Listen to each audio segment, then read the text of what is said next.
As much as possible, the ones who have not been retained have been the ones who are near the retirement age.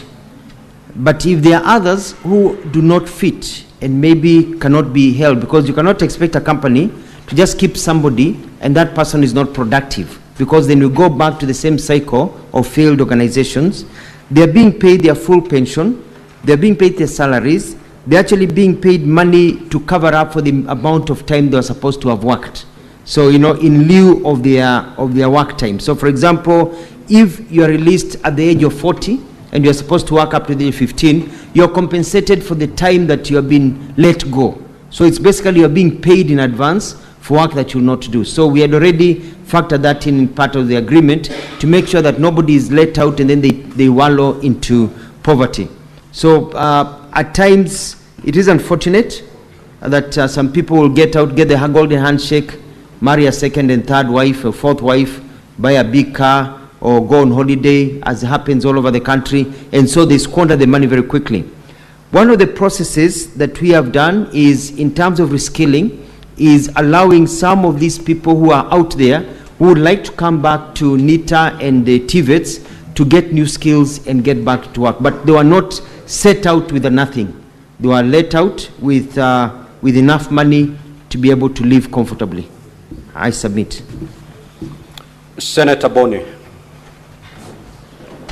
Thank you, Mr. Speaker. Mr. Speaker, the minister knows that the cabinet sat and made a decision on privatization. However, this was varied to leasing. Minister, since you sit in cabinet, why did you take the initiative to carry out a socio-economic impact assessment?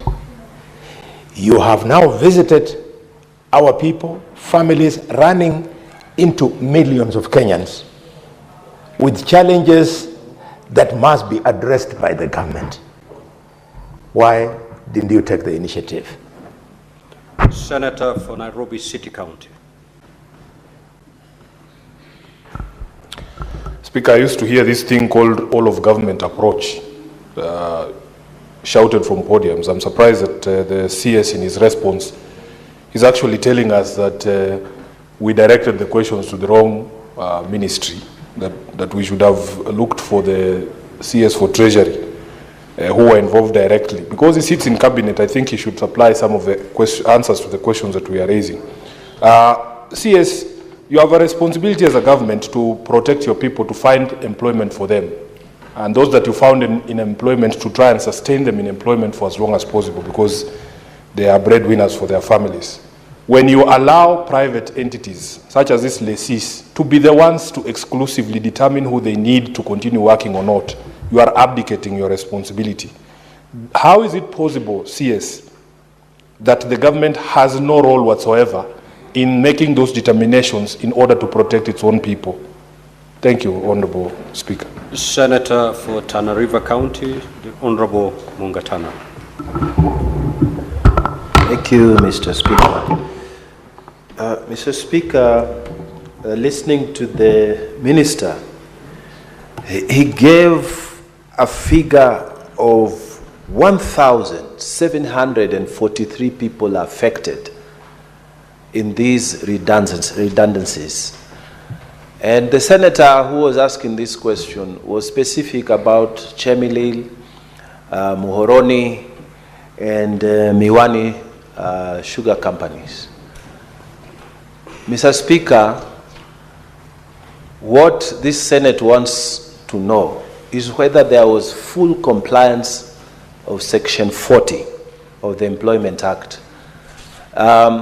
It appears to me that this minister was giving us big figures, 1 billion, whatnot, but is not telling us whether there was full compliance. In fact, Mr. Speaker, he's saying that there might be future payments. So the first issue is whether there was actual full compliance. The people who are let to go, 1,000, those are a lot of people. How many were actually paid? And Mr. Speaker, just complementary to that, of this minister to get those people reabsorbed into employment. Mr. Speaker, we need to be to be proactive as a government. You can't let more than 1,000 people unemployed. And then you are not giving, don't give us figures, tell us whether you have actually settled those people. Because it's there. I thank you, Mr. Speaker. Senator for Taita Taveta County, Senator Maruma.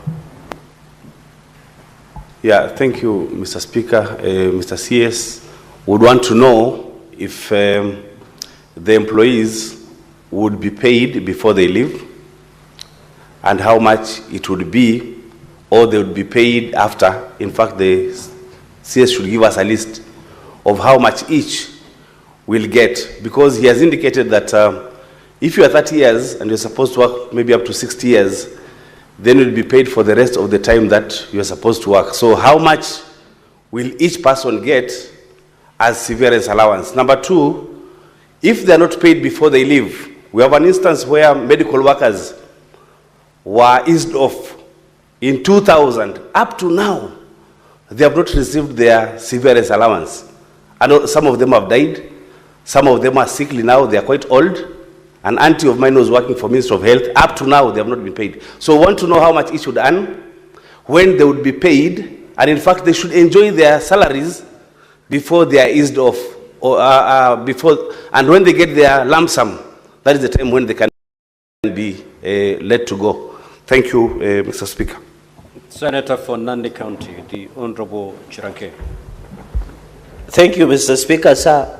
I'm surprised by the response of the CS Mutua, because Chemelil is part of Nandi County. And from his response, Mr. Speaker, I need clarity. He indicates that only representatives of, Mr. Speaker, if you can indulge me, representatives of Kisumu, Migori, yet Nandi and Kericho, which is part of Chemelil, has not been captured. So can you clarify? And then, Mr. Speaker, we are coming to the tail end of leasing process. What is the fate of unpaid 15 billion and 3 billion consecutively that are supposed to be paid to workers? Are they left to the dogs, Mr. Speaker? Can you clarify on that? I yield. Senator for Kitui County, the Honorable Bombo. Thank you, Mr. Speaker. Mr. Speaker, very interesting responses. Interesting because, Mr. Speaker, in the words of the CS, the government clearly has just let workers be dealt with by private investors in determining who continues to work and who has got to go home. But, Speaker, most importantly, the question that I have for the CS, after a determination has been made of who is going to leave and who is going to be retained, whose responsibility will it be to pay the gratuities and the benefits and to ensure that those payments, Mr. Speaker, are paid in time? Because there is a gray area there. Who exactly is it that will ensure that these gratuities and the benefits are paid in time to the workers that will have to be let go? I thank you, Mr. Speaker. Senator Mbugua. Thank you, Mr. Speaker. I would want the Cabinet Secretary to tell this House the level of involvement of the workers' union in this engagement, and also the involvement of the respective county governments, because this is a matter which affects the people in those counties. Thank you, Speaker. Honorable CS, you may now proceed to respond to those questions.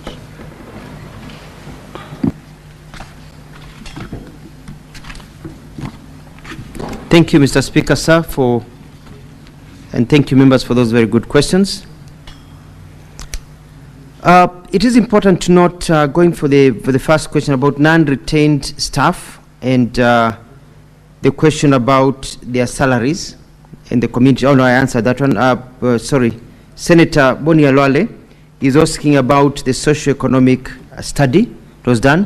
When the paper came to cabinet, yes, a study had already been done on the impact of the industry and revival. And the socio-economic study is not just an economic study of when Treasury presented and agriculture, of just the people who are hired and who maybe would lose their jobs or earn their jobs. It was a study of the general impact of the country and of the region. Because you're talking about a sector that was basically crippled. We're talking about reviving a sector, creating wealth, so that majority of people, parents who had given up, farmers who had given up, could now go back to growing sugar and making money. It was going to even inject money into the national, kitty to assist in the development of the country. So yes, there's a lot of thinking that went into it. And how do we revive this? Will it just be business as usual, government pumping money and nothing happening, or do we need to, think out of the box to revive this one and make it a working system? And as you're aware, citizens and of the areas where they've been affected by where the changes are happening are very happy with the government, because at last, they used to think there was a light, at the end of the tunnel. It's no longer a light, it's a glowing sun, and they're able to reap benefits.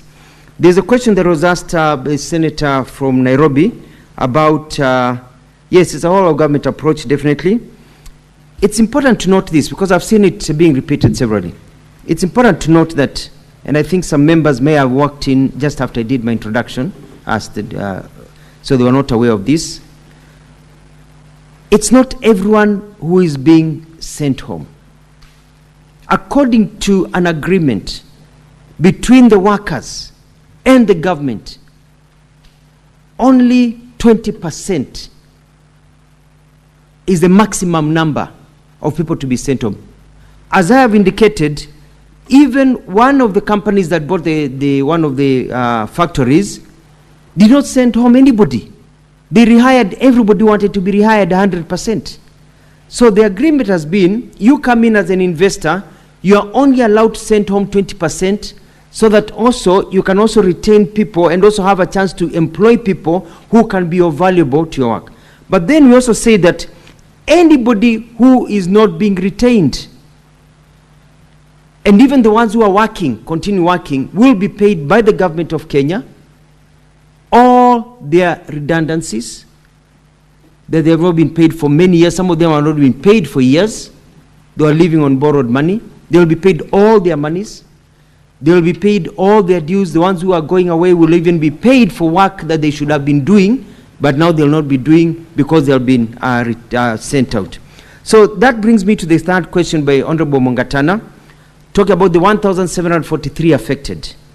These are the total number of people who are employed, but it's only 80% of them who will be affected, who will be retained, and only 20% will be affected, if I have my figures right. Let me look at the statistics. Sorry, yeah. The ones of the Kisumu County, is 1,743, with a breakdown of the workers that are there of all the three companies.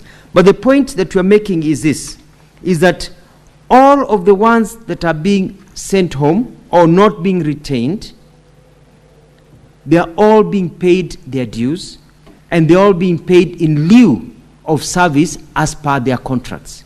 If you're permanent and pensionable, you're being paid for the time that you are supposed to work. If you retire, if you're sent home at the age of 30, you're pensionable, you're compensated for the 25 years that you should have been working to your retirement. If you're on contract, up to the period of your contract. We have been assured that human rights and that workers' rights are followed. This takes me to, I don't have the figures of the number of people who are totally reabsorbed, but I can provide that to Senator Mungatana, with your permission, Senator Speaker. My very good friend, the Senator for Taveta County, asked about the ones who for a long time have not been paid and on leave and on and all this. The payments will be paid on a phased program. It's already been agreed between the workers' union and the government. And the people who are paying is the government of Kenya paying. The government of Kenya has committed, and I gave the figures here, that we have committed, we've already paid 1.8 billion shillings, and this year we are hoping to pay another 3.8 billion. So we are paying everything in installments up to 15 billion shillings. That is our commitment, and the 15 billion shillings will be able to cover up all the costs to pay off all these workers and ensure that they are comfortable. Thank you very much, my good friend Senator Chirangai, from the question about Chimilil. The answers I was giving were specific, but they apply to everything. They are specific to the 3 Kisumu, the counties, the 3 companies in Kisumu County. The Center for Kitui asked about these private investors coming in. And it's important to know that the government of Kenya has midwifed this process. And the union, the Kenya Union of Sugar Plantations, has been the one that has been speaking on behalf of the workers. And they were able to sit down and agree comprehensively that they are happy with the process, and they actually penned an MOU. And I can provide a copy of the MOU, Mr. Speaker, with your permission, so that members can be able to look at it and find that this was an agreed position.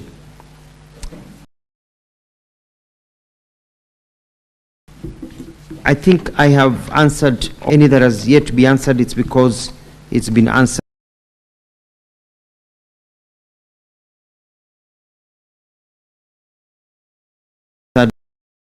I think I have answered any that has yet to be answered. It's because it's been answered while answering the other questions. I submit, Mr. Speaker. Yes, we will terminate that engagement at that point. We will, Honorable CS, you may leave at your own pleasure. We will now move to question number 098, 103, and 117. These 3 questions are directed to the CS in charge of health.